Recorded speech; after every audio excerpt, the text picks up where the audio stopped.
आपको ग्रोथ चाहिए, तो रिलेशनशिप मोस्ट इम्पोर्टेंट पार्ट है। क्योंकि जितने आपके रिश्ते अच्छे होंगे उतने ही आप ग्रोथ कर पाएंगे, आप सफल हो पाएंगे। आपके लिए आपकी टीम के साथ आपके जितने रिश्ते मजबूत होंगे, आपका टीम आपको ज्यादा सपोर्ट करेगी, आपकी बात ज्यादा मानेगी। आप कोई काम सौंपना चाहोगे तो वो काम करेगी, वो आपके कहे अनुसार सीख पाएगी। लेकिन आप टीम का उपयोग करोगे, उनको कभी गुस्सा करोगे, उनसे रिलेशन खराब करोगे, तो सफल हो पाएंगे क्या? तो हमारी जिंदगी पूरी रिश्तों पे टिकी हुई है। तो ये सारी बातें आप हमको सबको अच्छी तरह से समझ में आ जाती है। बस हमारे पास बहुत कुछ होता है, पर देखने का समय नहीं है या देखने का नजरिया नहीं है, तो हम उस बहुत कुछ को देख नहीं पाते हैं, और देख नहीं पाते हैं तो उपयोग नहीं ले पाते हैं। तो जिंदगी में कमी कुछ नहीं है, सिर्फ कुछ कमी है तो वो नजरिए की है, बाकी कोई कमी नहीं है।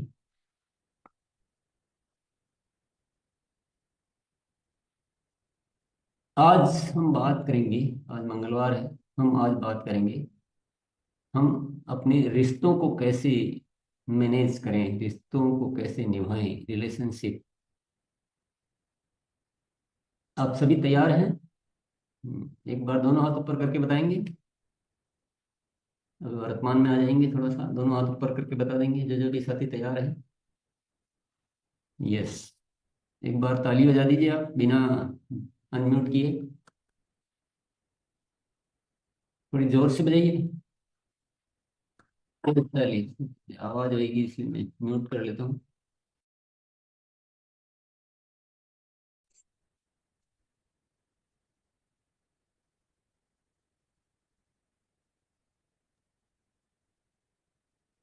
यस। एक हाथ बोल रहा है दूसरे से कि मैंने तुम्हारा क्या बिगाड़ा। दूसरा बोला कि तुमने मुझे क्यों मारी। तो अब इनकी, चलिए अब लड़ाई खत्म कर दीजिए हाथों की। रिलेशनशिप, रिश्ता, और ये जिंदगी में बहुत ज्यादा इम्पोर्टेंट है, क्योंकि हम सांसारिक प्राणी हैं। हम कोई साधु सन्यासी तो है नहीं, सांसारिक प्राणी है, संसार के साथ जीना है। इसी पे सारी हमारी खुशियां, हमारी सारी सफलता, हमारा स्वास्थ्य, हमारी मान सम्मान, इज्जत, सब कुछ इसी पे निर्भर होता है कि हमारे रिश्ते कैसे, हम रिश्तों को कैसे निभाना जानते हैं। यही एक जीवन का एक बहुत बड़ा रहस्य है, बहुत बड़ी जरूरत है। और जो इसमें कामयाब है वो दुनिया में कामयाब है, जो इसमें कामयाब नहीं है वह परेशानी का सामना करना पड़ता है। अनेक तरह की कई चीजों में हम पीछे रह जाते हैं। तो हमको कोई ऐसा फॉर्मूला चाहिए, ऐसा सूत्र चाहिए कि हम अपने रिश्ते सभी से अच्छे रख सके, हम उनके प्रति अच्छी सोच रख सके, वो हमारे लिए अच्छी सोच रख सके। तो ही जीवन में कुछ अच्छा हासिल हो सकता है। और सबसे बड़ी बाधा आती है रिश्तों को अच्छा रखने में, वो आती है अहंकार। अहंकार रोक देता है, अहंकार बहुत सारी बाधाएं खड़ी कर देता है कि नहीं, मैं बिल्कुल ठीक और सारी गलती उसकी है, इसलिए मुझे उससे बात ही नहीं करनी है, मुझे उससे बदला लेना है, मैं क्यों बोलूं, मैं क्यों रखूं। ये जो मैं है, ये जो अहंकार है, ये मन को समझाता तो रहता है पर उसका नुकसान नहीं समझा पाता। कि ये सब मैं में कुछ नहीं पड़ा है, ये तो केवल अहंकार की पूर्ति है, बाकी तो कुछ भी पूर्ति नहीं। इसके बाद मिल क्या रहा है, वो कुछ अच्छा नहीं मिल रहा। लेकिन अहंकार एक बहुत बाधक के रूप में काम करता है। और जो नित्य प्रतिदिन ध्यान करते हैं, अच्छी सत्संग करते हैं, उनको अहंकार से कोई लेना देना नहीं होता। वो सरल सहज होते हैं, वो कोई बात नहीं। उनके जीवन में एक बहुत अच्छी पंक्ति होती है, कोई बात। उनका मन कहता है कि कोई कैसा है वह उसका स्वभाव है, पर मेरा स्वभाव है सबसे अच्छा रखना, सबके लिए अच्छा सोचना, सकारात्मक रहना। और मुझे जिस जब इसमें इतना आनंद मिलता है तो मैं ऐसे नुकसान का काम क्यों करूं। तो हर जगह अच्छा ही देखना, हर किसी के लिए अच्छी सोच रखना, ये एक कला है, ये एक समझदारी की बात है, ये एक पुरुषार्थ की बात है। तो रिश्तों को अच्छा रखना है तो ये पुरुषार्थ हमें करना चाहिए, और यही पुरुषार्थ कई जगह काम आएगा, केवल रिश्तों को अच्छा रखने में नहीं, जिंदगी में सब कुछ अच्छा करने में काम आएगा। आप कहेंगे क्या, वो तो बिल्कुल भी ठीक नहीं करता है, फिर भी उसके साथ अच्छा कैसे रखें। मन ही तैयार नहीं होता है, मन मानता नहीं है, मन को समझाते हैं लेकिन फिर वह हो जाता है। बस ये इसी चीज को समझना है।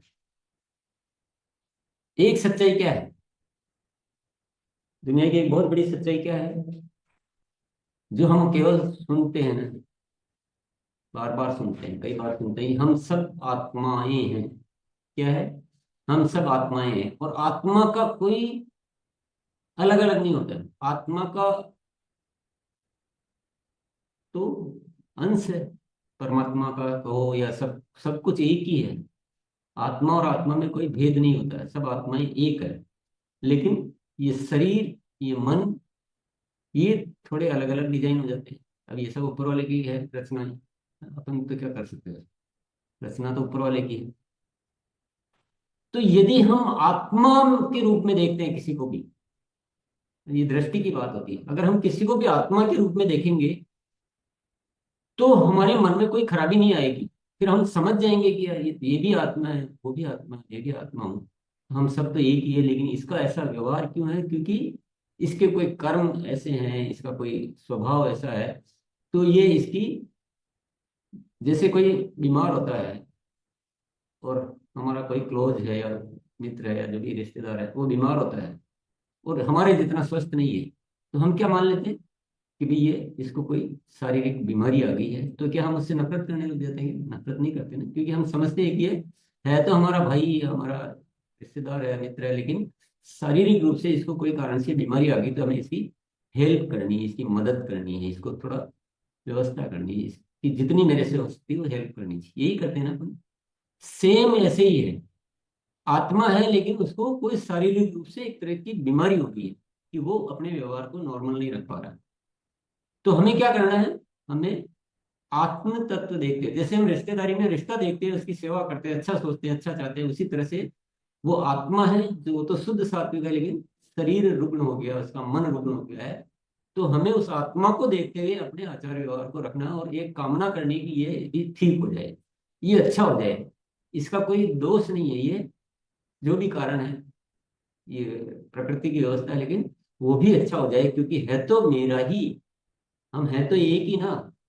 वो कुछ गलत हो रहा है तो वह उसका दोष नहीं है, वो जो भी कारण है, लेकिन हम है तो एक ही। ये सोच आते ही, और यही सोच चाहिए सर, ये जिंदगी में यही सोच काम आने वाली है, यही जरूरी, यही सत्य है। सत्य तो यही है, अगर हम इस सत्य को भूल जाते हैं तो हम केवल शारीरिक रूप से देखते रहते हैं, और हम हमारा जो रिश्ता है आत्मा का उसको भूल जाते हैं, और फिर हम ये नफरत वाली बातें या थोड़ा सा इग्नोरेंस वाली बातें ये करने लग जाते हैं।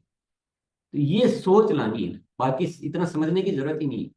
कुछ भी समझना नहीं पड़ेगा, जिस दिन ये समझ में आ गया कि हम सब है एक ही, सब हम एक ही है, ये ब्रह्मांड पूरा का पूरा एक है, अलग कहाँ है। एक खेत में मिट्टी पड़ी है बहुत सारी, कि आप मिट्टी की एक मुट्ठी उठाओगे, बोले ये अलग मिट्टी है, दूसरी मिट्टी उठाओगे बोलोगे कि अलग अलग मिट्टी है। सारी मिट्टी एक ही है ना, पूरी धरती की मिट्टी एक ही, लेकिन मिट्टी में गुण अलग अलग हो सकते हैं, कहीं की में क्या खारापन ज्यादा है, कहीं की में क्या ज्यादा है, कहीं में कोई कमी है। तो मिट्टी तो एक ही है ना। ऐसे ही हम सब इस धरती पर एक ही है। तो एकता, इसके बहुत सारे विषय होते हैं, बहुत सारे इसके आध्यात्मिक पहलू है, और हम कैसे जुड़े हुए हैं। कई लोग जो है यहाँ बैठे बैठे, हिंदुस्तान में बैठे हुए अमेरिका के व्यक्ति को बातचीत कर लेते हैं केवल आत्मा के रिलेशन से, तो वो सारी सच्चाई है। मेरे को ऐसा आपने ऐसे कोई वो नहीं कह रहा हूँ कि कुछ भी अपने मन से बनाकर, ये बहुत बड़ी सच्चाई है। और आप आध्यात्मिकता की अध्ययन करेंगे, अपने वेद पुराणों का अध्ययन करेंगे तो गीता का अध्ययन करेंगे तो आपको ये सारी सच्चाई है। और मेरे ख्याल से हम सभी जानते हैं कि हम सभी एक ही है, एक ही उसके अंश हैं हम सभी। तो हम सभी एक ही है, लेकिन कोई हमारा साथी थोड़ा सा अस्वस्थ है शारीरिक रूप से, अस्वस्थ मतलब मन के, उसका मन अस्वस्थ है, तो अलग नहीं हो गया, तो हमारा क्या फर्ज बनता है कि हम उससे अच्छा सोचें, उसके लिए अच्छा सोचें, तो अपने आप रिश्ते अच्छे हो जाएंगे।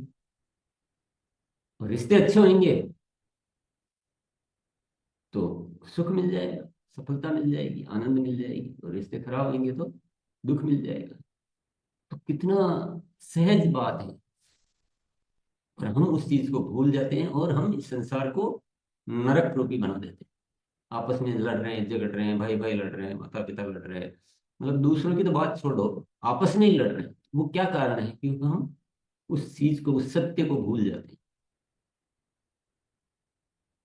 अहंकार बाधा है, इस बात को समझना है। हम सब एक है, आत्म तत्व है, इसको याद रखना है।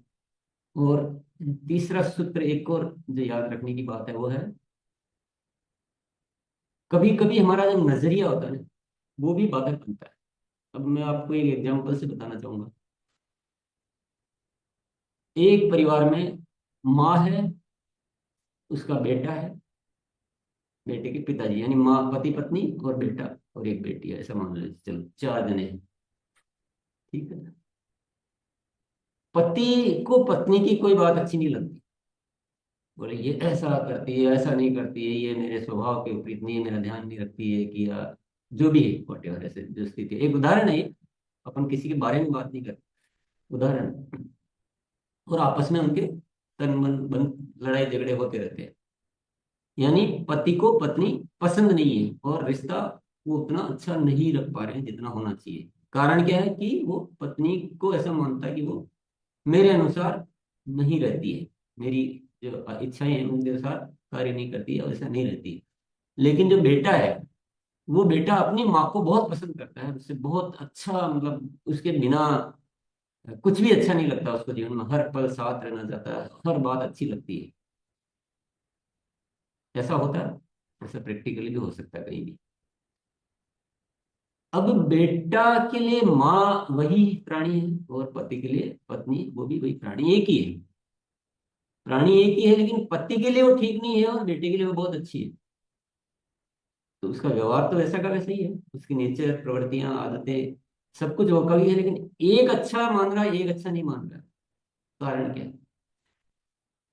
क्या पत्नी खराब है, ये कारण है, या नजरिए का कारण? इस कारण क्या होता है कि बेटा एक अलग तरह से माँ को देख रहा है, और पति पत्नी को एक अलग नजरिए से देख रहा है।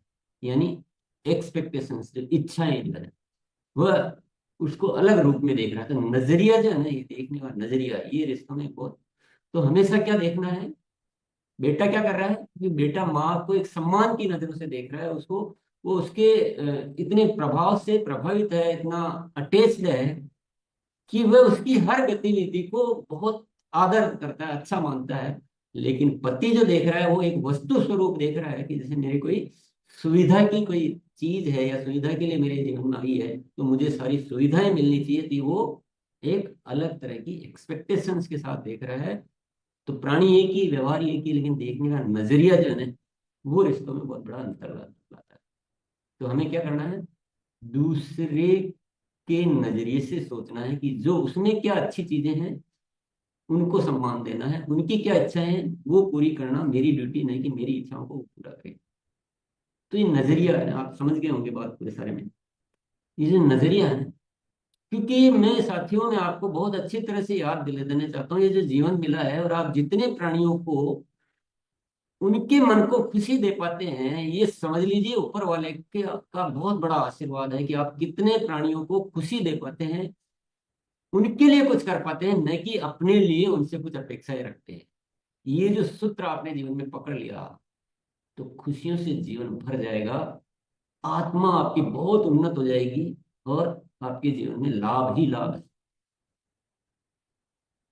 दूसरे हमारे लिए वस्तु स्वरूप नहीं है, दूसरे हमारे लिए अपेक्षाओं का कारण नहीं है, दूसरे हमारे लिए है उनको खुशी दे पाए, इसके लिए वो धरती में मौजूद है। ये दुनिया में हम, मेरे अलावा, मतलब अपन अपने लिए सोचेंगे, मेरे अलावा जितना भी संसार है उन सबको मैं खुशियां दूं, मेरा जन्म इसलिए है, न कि मैं सबसे मैं खुशियां हासिल करूं, इसके लिए मेरा जीवन नहीं है।